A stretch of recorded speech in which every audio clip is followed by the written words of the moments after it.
Hi, everybody. I hope you're all doing well, and welcome to my today's session about creating and managing a digital twin and the importance of having a digital twin. My name is Peter Strijker, working as a technical specialist in Autodesk, working out of Belgium.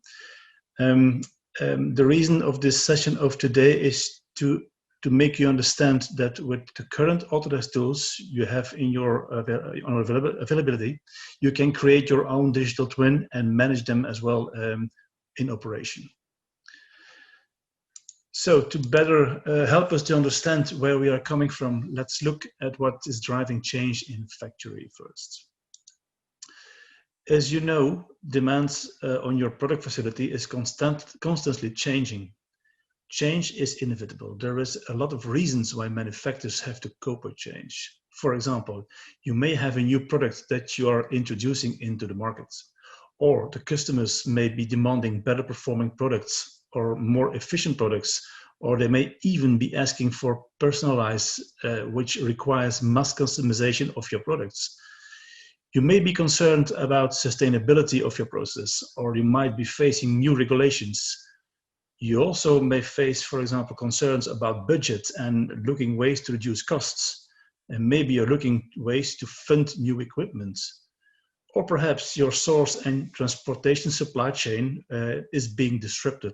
So all these let's say, events can force you to do a change in your production environment. But you know, the challenges that you are facing with changing something presents an opportunity to improve as well. So making it better also involves a risk. It's not always, changing is not always better. Not just for managing production, but also those who are in charge of managing the facility and the buildings. When we work with customers to identify the source of the issue, they generally fall into three categories. The production line is being developed. First of all, the first reason is poor collaboration. There are many different people with different responsibilities that need to be involved in change process. We often hear from customers that they are dealing with ongoing issues simply because they weren't able to see the problem together while the line was being planned. So collaboration is very important, a very important challenge. The next one is inefficiencies in design process. The time of manufacturing engineers is extremely valuable. If that time is wasted with inefficient tools or processes to create or document the design properly, then they are not able to continue their maximum potential of the business. And the last cause is inability to test designs. One of the biggest challenges from the survey was not knowing the result of a change. As I told you before, change is not always better when you can predict it if you test the designs. So testing designs determine the throughput or productivity, or even test the installation sequence to make sure it's feasible within the schedule, and it's critical to know it up front. So these challenges are the most important ones we have to tackle with the systems that we have in place. And to help you being in control to overcome those challenges, the digital twin can be of a great value. Now, what is a digital twin? A digital twin is an up-to-date digital representation of an object or a system with contextual and operational awareness, with the ability to visualize the real world and the ability to represent the real world, enabling by layers of information, defined processes, or system-level relationships, or also the ability to mirror the real world enabled by sensors and the Internet of Things technology. A digital twin becomes a tool for looking back in time, observing and monitoring present conditions, and predict the future scenarios. And that's a very important slide to understand the importance of having a digital twin in place of a factory, of an equipment, of a plant or a building. Digital twin is a large term that covers a lot of these disciplines.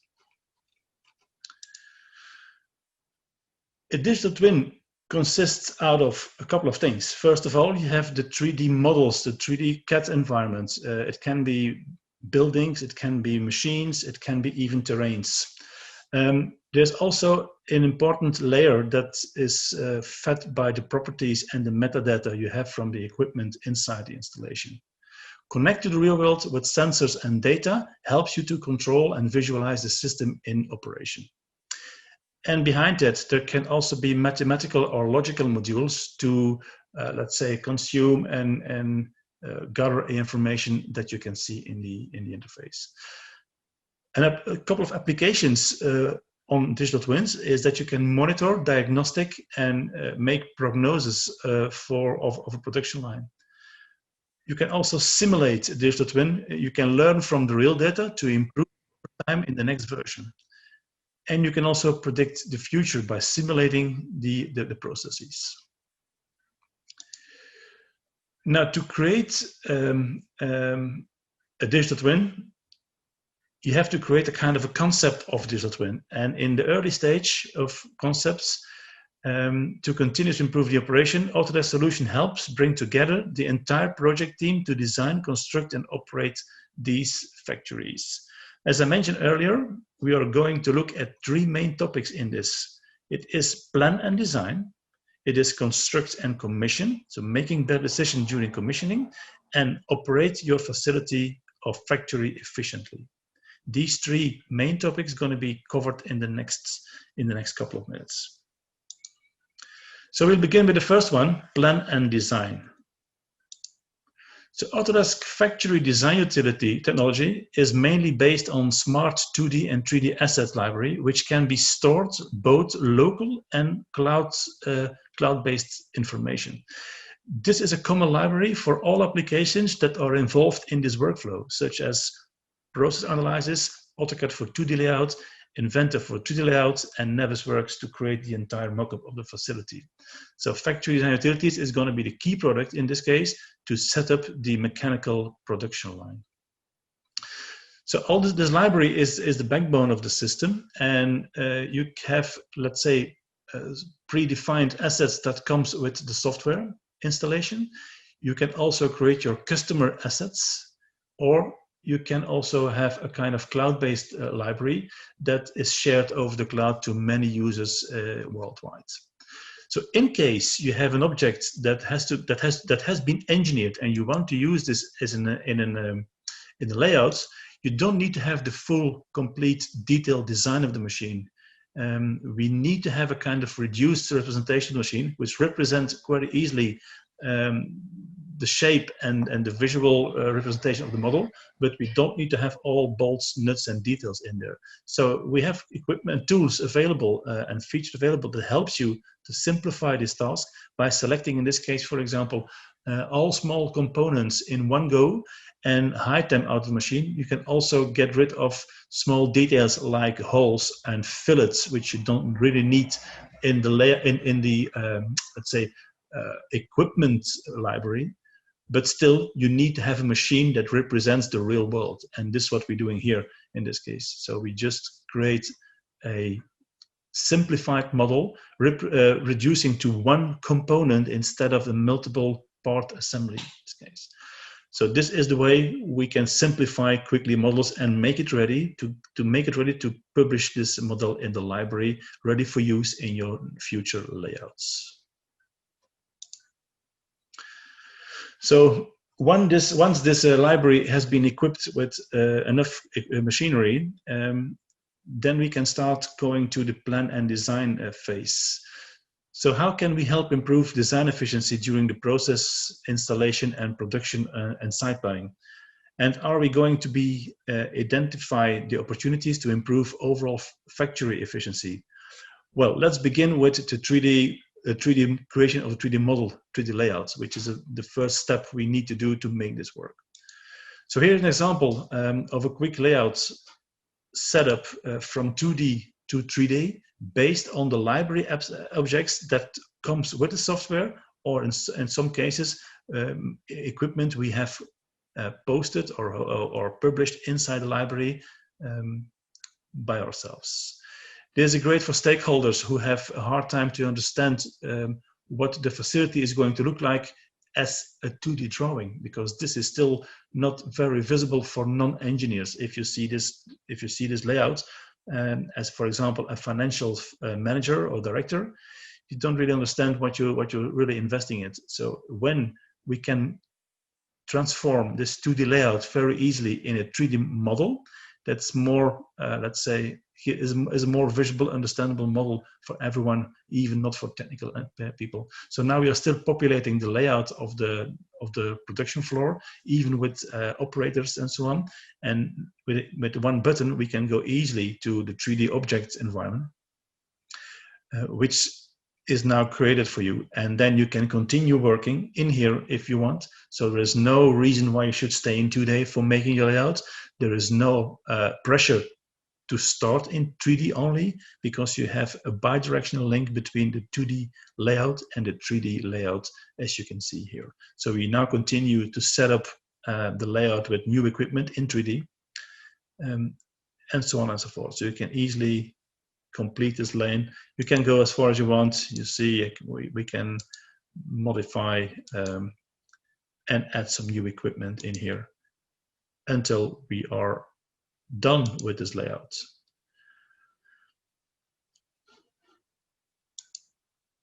So to even better understand the whole design concept, you can easily create a walkthrough in Navisworks in the virtual mockup, and then share the stunning renders to internal or external project stakeholders.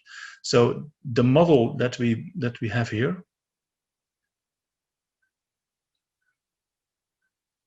this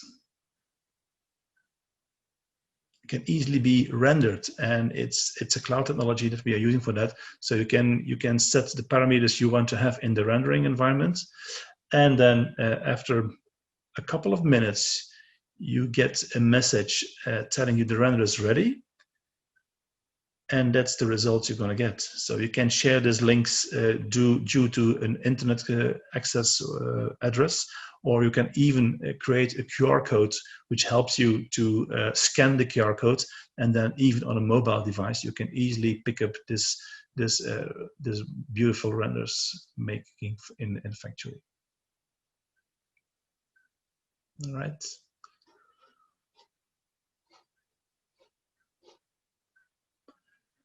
So with the virtual 3D walkthrough covered, let's talk about how to work with the as-built state of your facility when you don't have CAD data. So if you don't have a 3D model of the building, for example, the way to go here is using laser scan technology. Laser scan are a great way to capture the current state of your facility. In this video, we have used the Autodesk recap scenario to register the scans of a building. And then in this laser scan building, we can easily clean out some areas. We can put them together. We can even use the measure tools inside this tool to know information about distances, height, and the space we have in between walls and machines.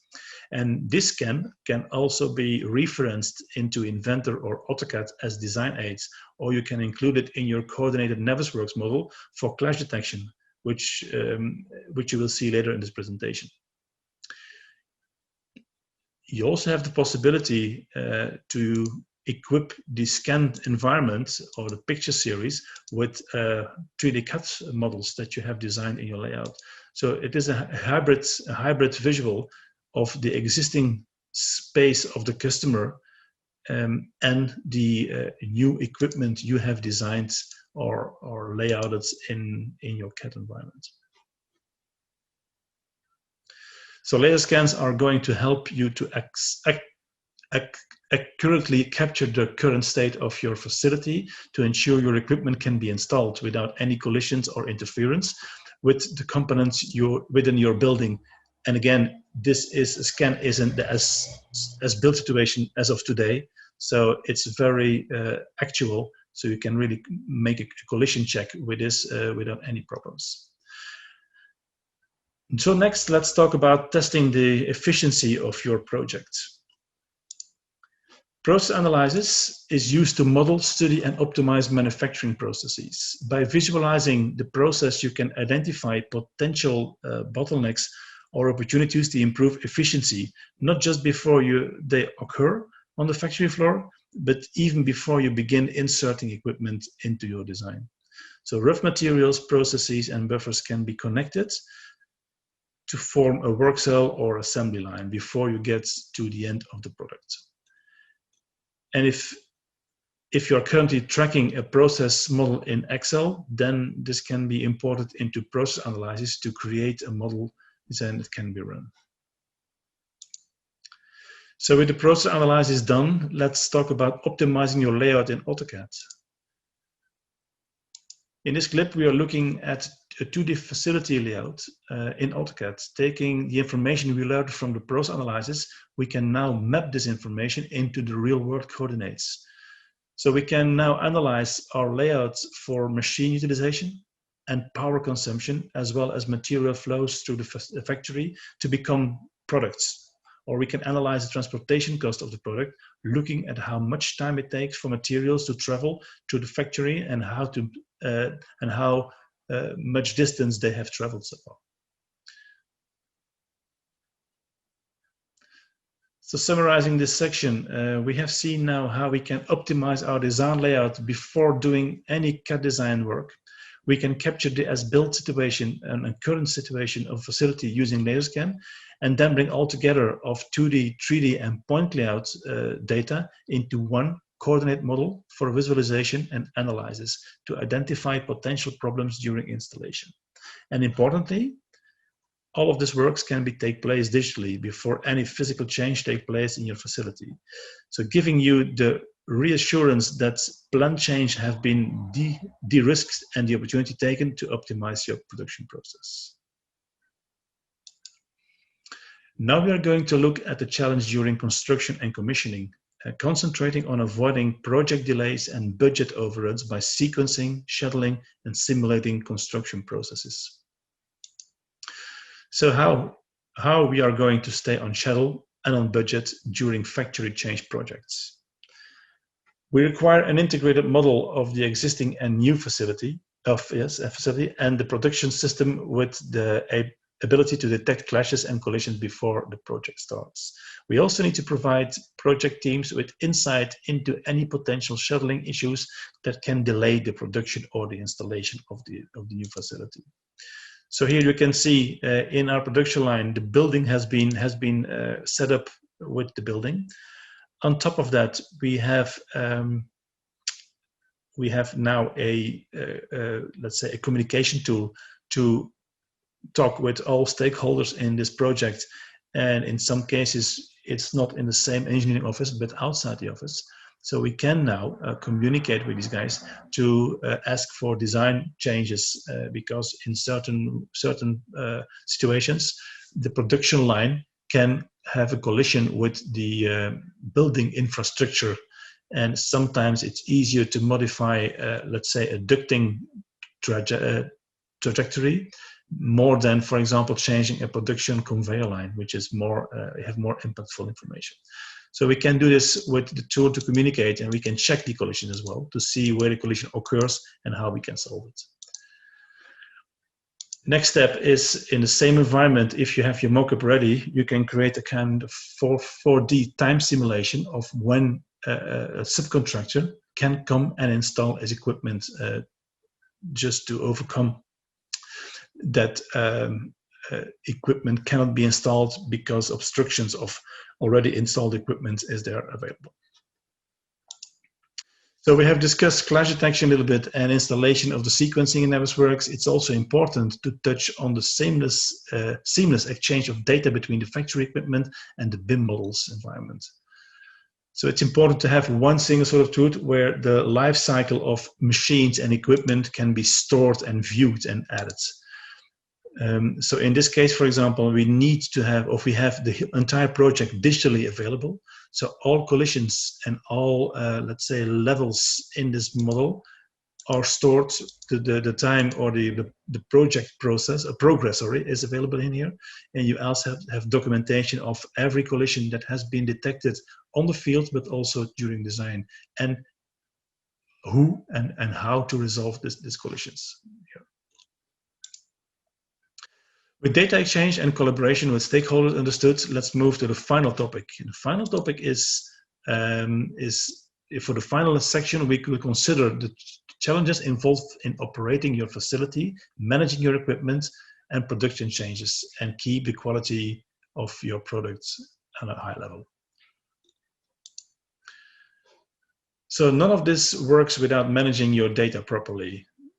So you need to ensure that everyone is working from the same data, the same environment, revision control on the same product, rather than centralizing data management. Just before the production line and building design cannot be done efficiently in silos, you need a system where they can be integrated.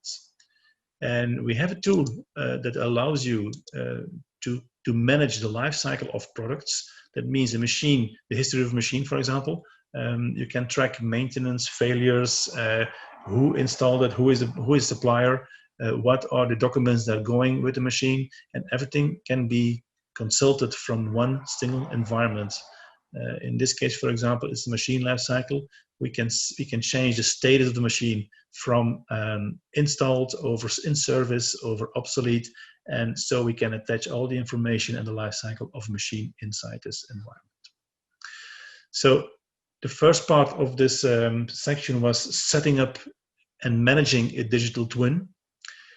The last part of this session is more about see the digital twin in operation.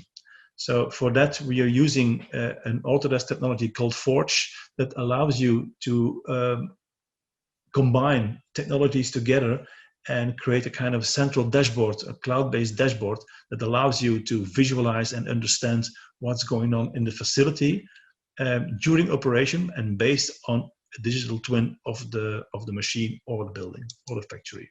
So in this case, you will see a production area with machines equipped, and all these machines are equipped with sensors.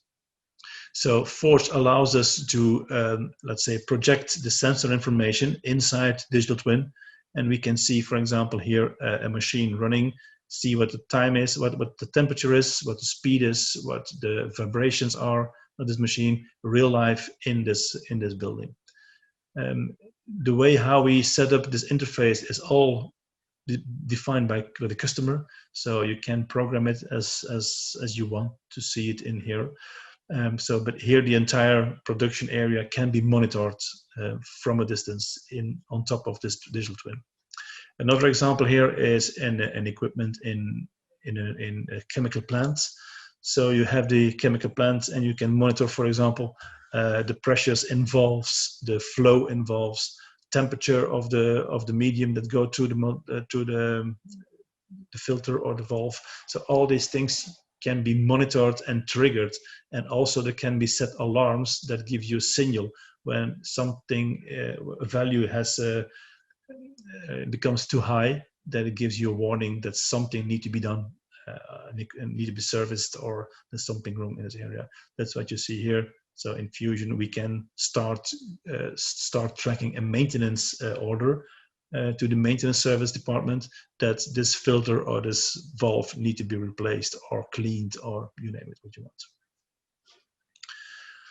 In the other example, we also have used Forge to link the PNID scheme with a 3D CAD model. So you can click on certain equipment in the equipment list of the PNID file, and automatically you will see which equipment I have selected inside the 3D environment.